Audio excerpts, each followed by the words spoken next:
Operation तुड़वा का ऐलान संजय राउत जी ने किया। मगर ऑपरेशन ऐलान हो गया है, मगर जब भी बाला साहब ठाकरे साहब के टाइम पे ऑपरेशन तुड़वा बोलने के तुरंत 1-2 मिनट के बाद ही एक्शन चालू हो जाता था। ये तो अभी हम लोग घड़ी वक्त जगह सब बता के बैठे, कोई अभी तक ऑपरेशन तुड़वा हो नहीं रहा है।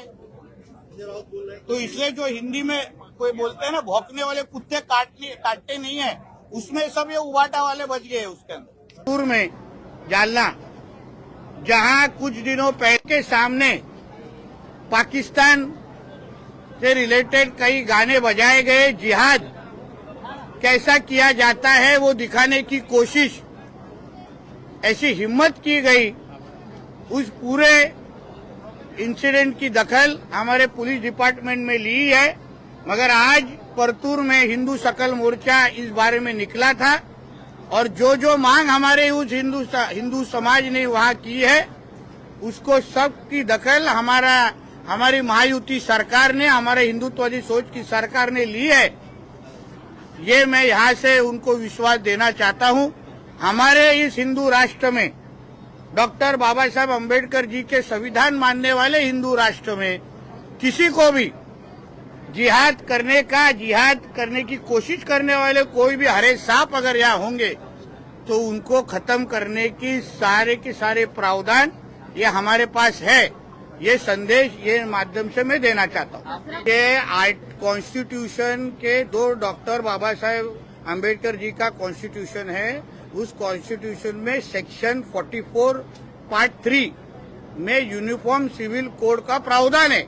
आप चाहे तो अभी मोबाइल खोल के कोई तो गूगल कर लीजिए, मालूम पड़ जाएगा। सेक्शन 44 पार्ट 3 उसमें यूनिफॉर्म सिविल कोड के बारे में प्रावधान है। हम कॉन्स्टिट्यूशन फॉलो करने वाले लोग हैं, संविधान फॉलो करने वाले लोग हैं, शरिया कानून फॉलो करने वाले लोग नहीं है।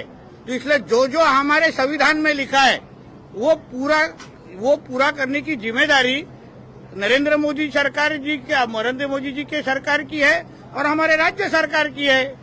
हम कॉन्स्टिट्यूशन को फॉलो कर रहे हैं, शरिया कानून नहीं फॉलो कर रहे। इनको कॉन्स्टिट्यूशन से, संविधान से बड़ा अगर उनका कुरान लगता होगा, इस्लाम लगता होगा, तो फिर उन्होंने उस तरीके का संविधान को हाथ में बुक लेने का इनको अधिकार ही नहीं है। क्योंकि अगर एक हाथ में इनको संविधान दिया जाए, दूसरे हाथ में कुरान दिया जाए ना, तो संविधान ये लोग गिरा देंगे, बाजू में रख देंगे। तो इसलिए जो कॉन्स्टिट्यूशन में है वो सारी के सारी काम पूरे करने की जिम्मेदारी हमारी केंद्र और राज्य सरकार की है। ट्रिपल तलाक जो हमारे प्राइम मिनिस्टर मोदी जी ने, उसके बारे में हमारी सरकार ने ट्रिपल तलाक के बारे में एक डिसीजन लिया है। मगर यहाँ पे हमारे हिंदू राष्ट्र में रह के इसको हमारा संविधान ही मानना नहीं है। हमारे केंद्र सरकार ने लिए हुए निर्णय या डिसीजन ही अगर उनको मानना नहीं है तो वो कभी भी पाकिस्तान और इस्लामाबाद में जा सकते, कोई रोक नहीं रहा है उनको।